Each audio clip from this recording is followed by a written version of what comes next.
Hi, everybody, and welcome to 5 and 15, a webinar series from Charleston, Orwig, where we promise to give you useful information, usually 5 tips for your work in strategic marketing and communications.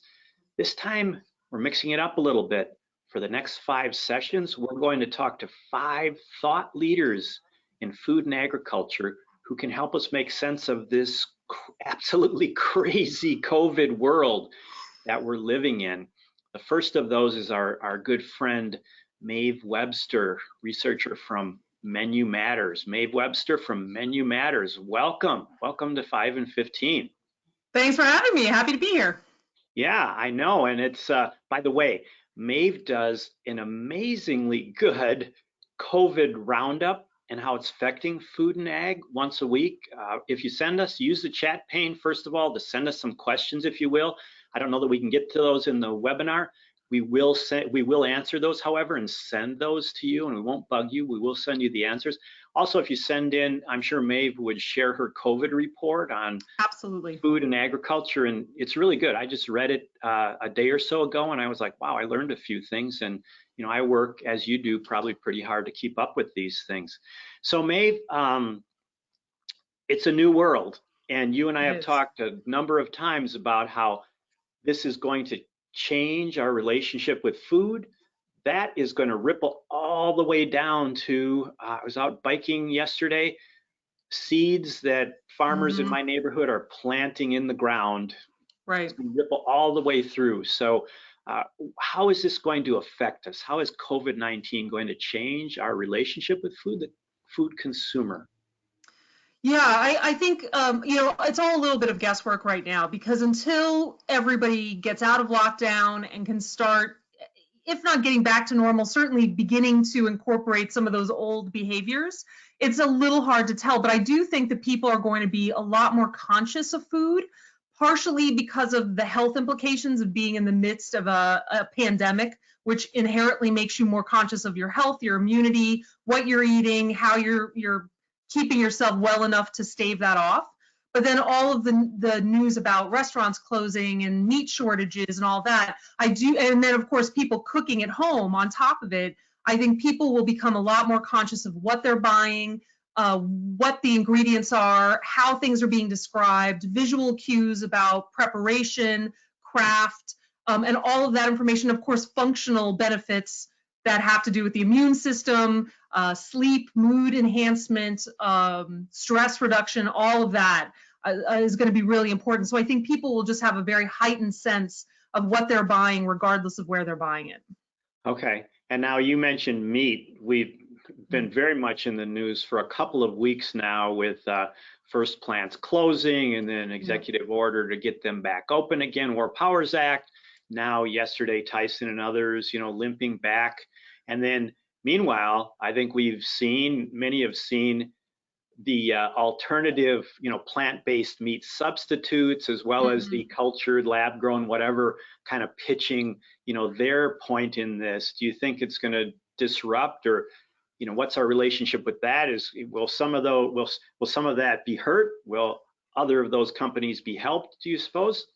Yeah, so the meat thing, obviously, it's really unfortunate that we're in the middle of that, in the middle of everything else.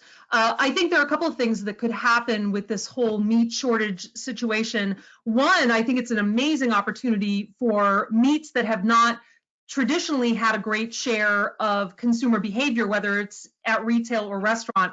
Things like lamb, duck, seafood, fish and seafood, all of that. I think this is a great opportunity for them to say, look, if you can't get XYZ right now, try our product. Why don't you try these other things that we've got going on, and give it a try at home or order it at your favorite restaurant. So that's the first opportunity that could come out of this. When it comes to the lab-based and the cell-cultured meats and meat replacements, I think the twofold thing. There's certainly an opportunity for them to get some people to try it if they can't get, let's say, hamburger meat at the supermarket.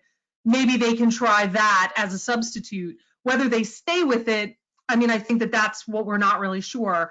But I think because of this whole heightened sense of what am I eating, what's in it, how is it going to impact my body, I do think that that's a challenge for all that lab-based food, because people aren't really sure. It's a little opaque as to what's in it, how's it made, and I think that might run counter essentially to what people are going to be focusing on right now. Yeah, interesting. We get beef from a local farmer, and she has a deal where she leaves a cooler on her. You make your order, she puts the cooler in her driveway, and then you transfer it to your cooler. So I feel fortunate for that.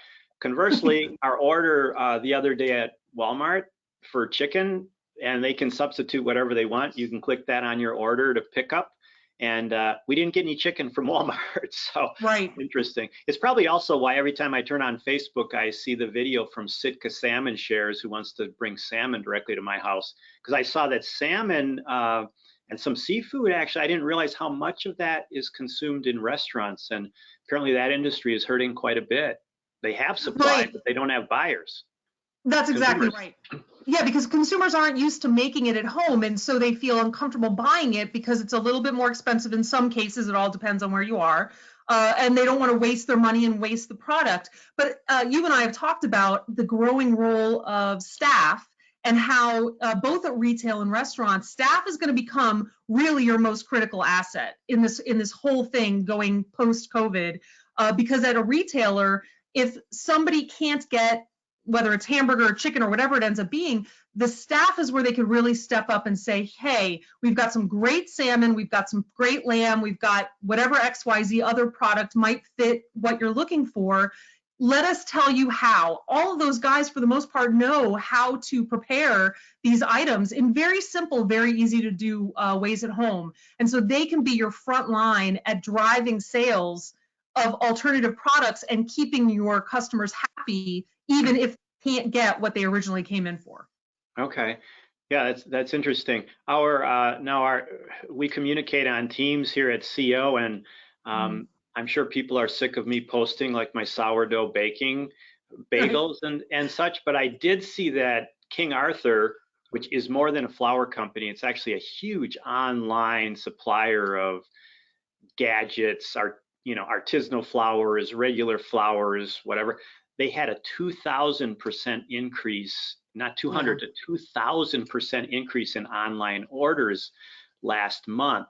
Earlier, you mentioned that our relationship with food and ingredients, we've all seen in recent years the push all the way down the supply chain right to the farm on those kinds of things. Do you think we're going to continue to be in love with baking or cooking at home, or will we have more scrutiny? Do you think people are learning more about food during this time?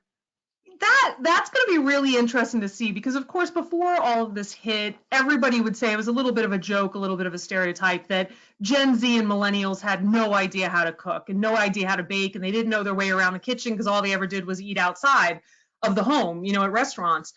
That really hasn't, you can't do that now. I mean, you can certainly order delivery and takeout, and they've certainly been doing that, but they've been baking and cooking a lot more. So I think two things. I think some of it will definitely keep on. I mean, I think many people will have realized that it's pretty easy to make a lot of things at home, certainly more cost effective. You can take some time to do it. You've got that whole idea of time affluence that kind of works its way in there, and doing something you love doing.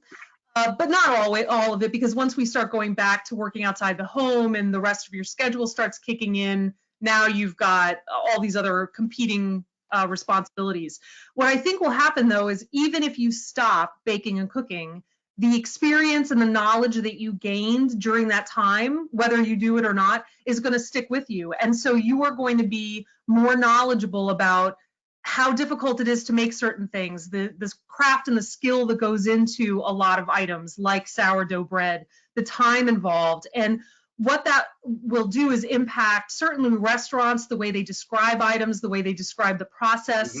The difficulty of some dishes, I think it will help prop up the prices to a certain degree, because consumers will have a better idea of what the value is there for the skill that goes into it, and making that certainly in volume. And then from a retail point of view, I think it'll make them more conscious of the ingredients that they're buying if they continue to make things at home. They'll be looking for some of the better quality ingredients, maybe not in all categories, but in some categories. So I think it'll shift to the way we behave, whether it is a complete, groundswell of change and all of a sudden everybody's cooking and baking at home.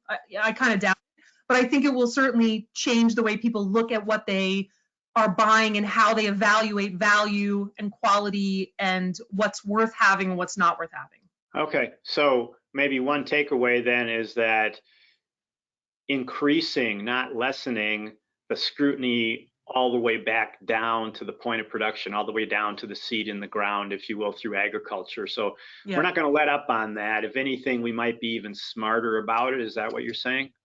I think smarter about it is exactly right. What is the actual story you're telling and why are you telling it? It's less about, hey, I know, Farmer Bob down the street just because it's sort of nice to know that there's a person behind it, but here's why I buy from them. Because they take this care, they're sourcing seeds that are really unique, they go the extra mile to do certain things. And I think those are the stories that are going to be more important rather than just creating a feel-good story for no other reason than it makes you feel nice. That's so what's actual, happening. so actual hard information. Exactly. Yeah, now we've worked together, you and Menu Matters and CO, on research on food labels, what drives behavior, claims that it might be made, whether it's nutrition information, claims such as natural, organic, antibiotic-free, those sorts of things. What we found again and again is that it's stratified by age, though. Consumers, baby boomers and such, or even above 55, they're a little less scrutiny, and as you work your way down younger age, more scrutiny. Do you think that those differences will continue in terms of what I expect on a food label, for example, or what I expect from sourcing will change, or will those stand, those differences, or do you think those will shift? No, I think they will stand for a couple of different reasons. I mean, I think the boomers and those who are older than the boomers, Mm-hmm. when you get older, you're less likely to change significantly your behavior. You might incorporate new perspectives and shift a bit to one side or the other, but you're not really going to change significantly. So I don't see them coming out of this with vastly different behaviors or priorities. I do think millennials and Gen Z may start shifting, particularly Gen Z, I think will change quite a bit because they are young enough to have gone through a fairly traumatic experience, even though it's relatively short period of time, compared with other, situations that the world and our country have faced. But it's traumatic enough that I think it will change the way they look at it. And particularly with Gen Z, one behavior we saw even before any of this happened was that generation was more attuned to and concerned with their own personal wealth and protecting their personal wealth. And I think this situation and then going into a recession will only exaggerate that aspect of that generation. And they will be the ones more likely to pick up and continue at home baking and cooking because of the cost savings and because of how they can then prioritize where they spend their money and what is most important to them about spending their money. So I think that could certainly change with that generation in particular. Okay, great. Let's just, we're going to run out of time in just a couple of minutes here, going so fast. By the way, I always say the same thing after I talk to Maeve from Menu Matters, is like, I'm always smarter when I get off the phone with her, off the video. Very nice. So I just throw that out there. Here at CO, we've been working on this crisis since mid-January with clients starting in China and then following it around the world. Yeah. Sometimes you get a little COVID fatigue, actually. Now like day after day, right? It never stops on the weekends. But as China starts to get back online, we'll see whether they can buy as many agricultural products as they said they would, of course. And Italy comes back online.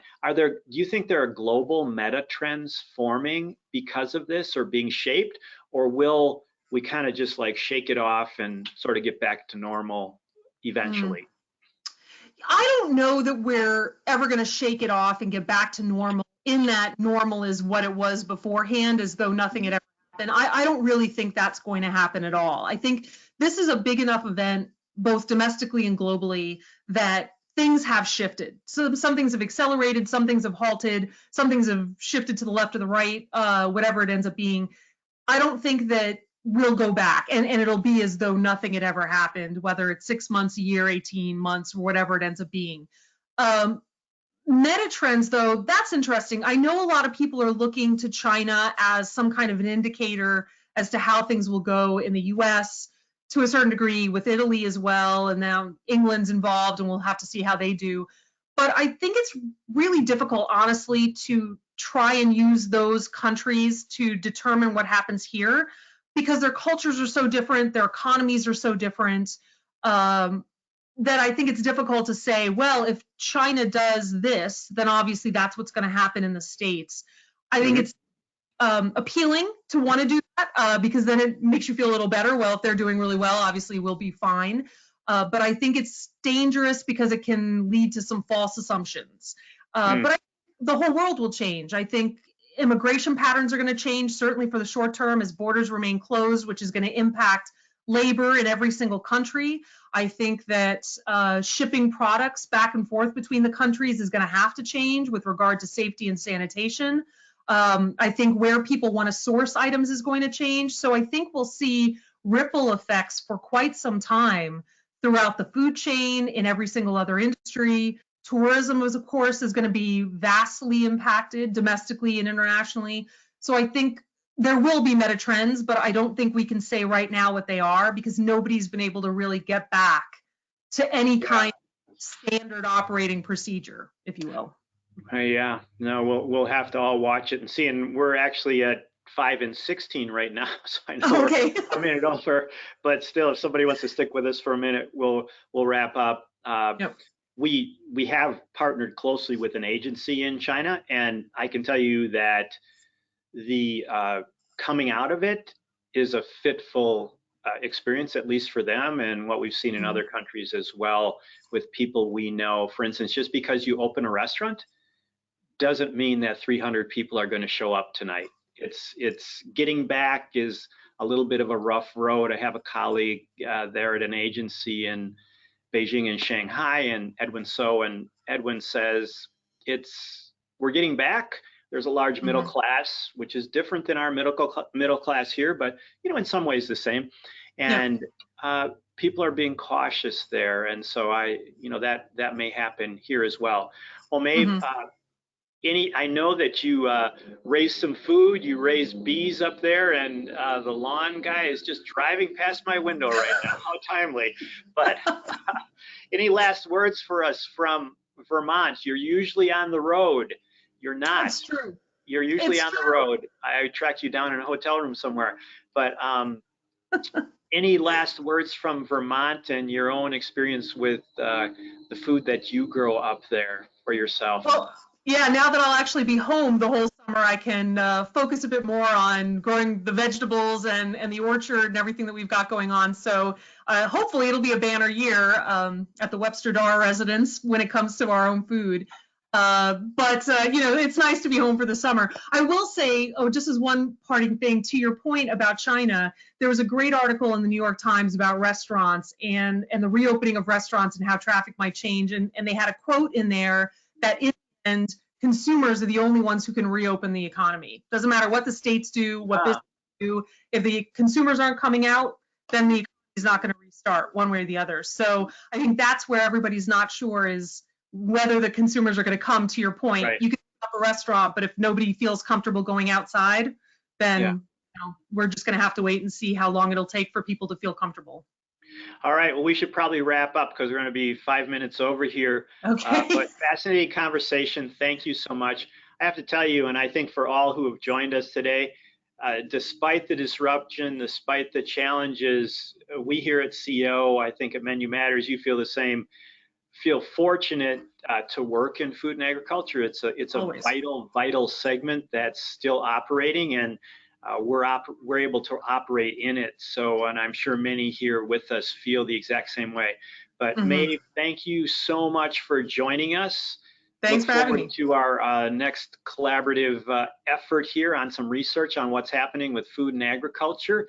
And for Likewise. everybody else, thanks for joining us for 5 and 15. Our next one is going to be very fascinating. Tim Metcalf from a regional chain of supermarkets is going to join us.